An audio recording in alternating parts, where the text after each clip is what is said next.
Soy Lourdes Basabe, miembro correspondiente joven de Jaquiunde, licenciada en Ciencias Químicas, madre de 2 hijos y la directora del clúster de microfluídica de la Universidad del País Vasco.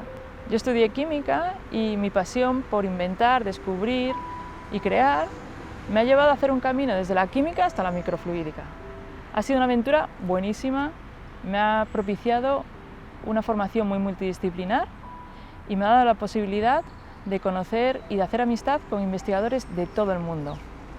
A día de hoy, en Vitoria-Gasteiz, me dedico a investigar sobre el desarrollo de tecnología microfluídica, que consiste en desarrollar dispositivos de tamaño pequeño que pueden analizar cantidades pequeñas de fluido o cantidades pequeñas de células. Esta tecnología tiene aplicaciones en muchos campos diferentes. Por ejemplo, nos proporciona dispositivos de análisis rápido que podemos utilizar en nuestras casas, como por ejemplo el test de COVID. También nos proporciona microsistemas donde podemos analizar células de un paciente y evaluar diferentes terapias para elegir la terapia más personalizada para ese paciente.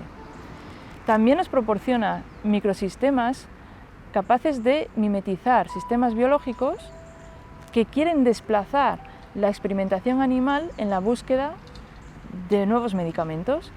Y además la tecnología microfluídica nos permite hacer nuevos experimentos con un alto control en la microescala.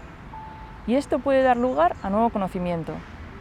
En definitiva, creo que en nuestras vidas cotidianas cada vez más vamos a ver más ejemplos de tecnología microfluídica y que esta tecnología va a beneficiar nuestra salud, nuestro bienestar y el progreso científico.